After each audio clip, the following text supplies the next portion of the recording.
मेरे दोस्त, क्या तुम समझते हो कि उधारी क्या होता है, उसको कैसे ठीक तरह से मैनेज किया जाता है? अगर नहीं ना, सबसे पहले उसको समझो, उसके बाद ही उधार लेना। क्योंकि मेरे दोस्त, उधारी जो होता है ना, वो दो प्रकार का होता है। एक होता है गुद उधारी, ना तुम्हारे काम आता है, और एक होता है ब्याज उधारी, ना तुमको बर्बाद करता है। सबसे पहले हम समझते हैं कि गुड डेब्ट क्या होता है। एक ऐसी उधारी जो तुम्हें ना बनाते है, तुम्हारी जो संपत्ति है उसको बढ़ाते है, तुम्हारा जो बिजनेस है उसको प्रॉफिट में लाता है, तुम्हारा जो इनकम होता है ना उसको इंक्रीज करता है। उदाहरण के लिए भाई, तुम्हारे पास एक रियल एस्टेट का जमीन है, एक प्रॉपर्टी है, उसको तुम ना बैंक पे दे के उसके नाम पे तुम लोन लेके उस पैसे से ना एक और नई जमीन खरीद सकते हो, और एक रियल एस्टेट प्रॉपर्टी तुम उस पैसे से खरीद सकते हो बिना उसको बेचे। फिर क्या कर सकते हो, ये जो जमीन खरीदे, ये जो प्रॉपर्टी खरीदे, उसको भी तुम बैंक पे दे के उसके नाम पे और लोन लेके तुम भाई एक और जमीन खरीद सकते हो, उसको भी तुम बैंक पे दे के उसके नाम पे भी तुम लोन ले सकते हो। इससे तुम क्या कर सकते हो, अपना जो साम्राज्य है, रियल एस्टेट जो एम्पायर है, उसको खड़ा कर सकते हो। या फिर तुमको भाई पैसा चाहिए और भाई तुम्हारे पास कोई बिजनेस है, क्या कर सकते हो, उस बिजनेस को तुम बैंक पे दे के, यानी कि उसके जो कागज पत्र है उसको दे के तुम ना बैंक से पैसे लेके तुम्हारा जो बिजनेस है ना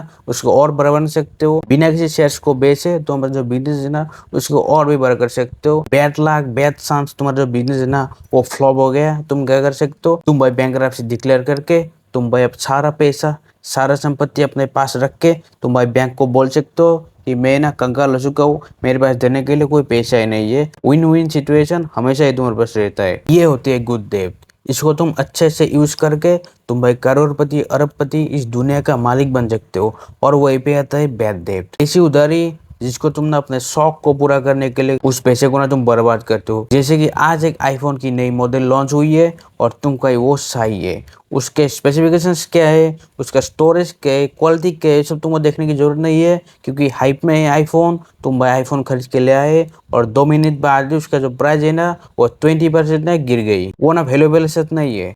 तुमको भाई एक महंगी गाड़ी देखी है, तुमको भाई अभी जाके वो खरीद के लानी है, 20 मिनट बाद उसका जो प्राइस है ना वो ना घट गया है। ये सब ना डिप्रिशिएटिंग एसेट्स है। रोल्स रॉयस की बात कुछ और है, लेकिन दूसरी कार तुम लेके आए जिसका जो प्राइस है ना वो हमेशा ना घटता ही रहता है। ये सब मेरे तो डिप्रिशिएटिंग एसेट्स है, उसका जो प्राइस है ना वो कभी बढ़ नहीं जाएगा, वो हमेशा ना डाउन ही जाएगा। तुमको भाई फ्रिज चाहिए, इन्वर्टर चाहिए, एसी चाहिए, बाइक चाहिए, जो कि तुम्हारे पास ना पैसा नहीं है, लेकिन उसको तुम कैसे ला रहे हो, लोन लेके, क्रेडिट कार्ड पे तुम ये सब ले रहे हो। क्योंकि मेरे क्रेडिट कार्ड का जो इंटरेस्ट देना वो बहुत ज्यादा होता है। ऐसे लोन से और उस लोन से ना बहुत जमीन आसमान की फर्क होता है। तुमको भाई कार चाहिए, तुम लोन लेके कार ले आए, जो ना एक डिप्रिशिएटिंग एसेट है। औकात दे तो भाई पैसे दे के खरीद के लाओ, उसमें मुझे कुछ बोलने की जरूरत नहीं है, लेकिन लोन लेके ऐसा मत करना। अगर मेरे दोस्त तुम्हें इससे बचना है तो तुम भाई सबसे पहले जो अलागतियल जो उधारी है ना उसको जितना हो सके उतना जल्दी खत्म करो उसको। अगर मेरे दोस्त तुम क्रेडिट कार्ड से जब ले रहे थे उसका उधारी जितना जल्दी हो सके उसको खत्म करो, क्योंकि मेरे तुम जितना रुकोगे तुम्हारे लिए मुश्किल ना उतनी बढ़ती ही जाएगी। क्योंकि मेरे इंटरेस्ट रेट जो होता है ना वो कभी कम नहीं होता, वो हमेशा बढ़ता ही रहता है। किसी चीज को उधार लेके खरीदने से पहले ना 10 बार सोचो। औकात है, पैसा सेव कर सकते हो, इनकम आ रहा है तुम्हारे पास, तो जो चाहिए भाई वो खरीद लो, लेकिन लोन से नहीं, उधार से नहीं। और जो चीज अभी तुम्हें नहीं चाहिए उसके लिए मेरे दोस्त कुछ दिन रुको, जब पैसा आएगी उसको खरीद के लेके आना। लेकिन जो अभी जरूरत नहीं है उसके लिए लोन लेके ऐसा मत करना।